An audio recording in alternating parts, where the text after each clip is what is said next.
Retour sur notre Fénois Cap au Nord pour une course de pirogue traditionnelle, aujourd'hui devenue un rendez-vous habituel pour les habitants de Hihifo. Les membres de l'association Lele Fifratete ont lancé dimanche la grande compétition de l'année. Un spectacle embelli avec la venue depuis quelques jours des alizés. Le reportage de Yohan Pajot. Il est 8 h à Vaitoupou. La fin de la messe vient à peine de sonner. Place maintenant à un tout autre rituel local.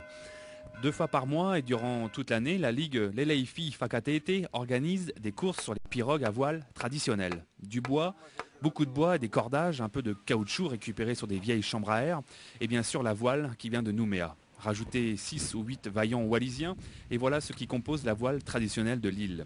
Mais en 20 ans, les pirogues ont un peu changé sans pour autant bouleverser la tradition. Ça a beaucoup évolué. Ça a toujours été dans des troncs d'arbres.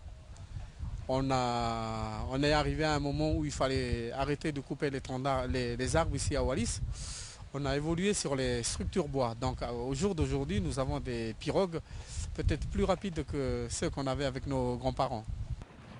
Sur les 10 grandes pirogues de 16 mètres existantes à Wallis, juste 3 vont se défier aujourd'hui. Pendant la mise à l'eau, les capitaines se rassemblent pour décider du parcours en fonction du vent et de la marée. Cette course va être la première de l'année avec les alizés et c'est par une personne du public sur le rivage que va être lancé le départ. C'est pas comme les départs de toute course compétition extérieure qu'il faut un coup de feu pour le départ. Il y a des gestes spéciaux pour lancer le départ ici. Donc celui qui traîne, il sera derrière, quoi. Aujourd'hui, les plus anciens ont préféré prendre le risque de mettre la plus grande voile. Au bout de quelques minutes, l'expérience fait vite la différence. La pirogue A320 et Cameroun sont déjà loin derrière dans le sillage.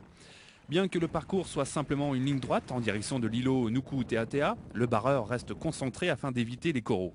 Une fois arrivé sur la plage, l'équipage se met rapidement au travail pour changer de place au mât, qui va se placer sur l'arrière de la pirogue, qui devient maintenant l'avant du navire.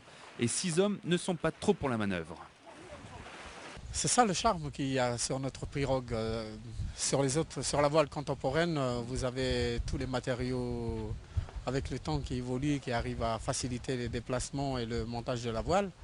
Et nous avons gardé ce charme de la voile qui a besoin de beaucoup de présence sur la pirogue pour le manœuvrer. L'association ont en projet la construction d'une pirogue moins grande et plus facile d'accès pour initier et donner le goût aux plus jeunes pour perpétuer la tradition. Ils ont aussi dans les cartons le défi de rallier Wallis à Futuna, soit un parcours de 440 km aller-retour.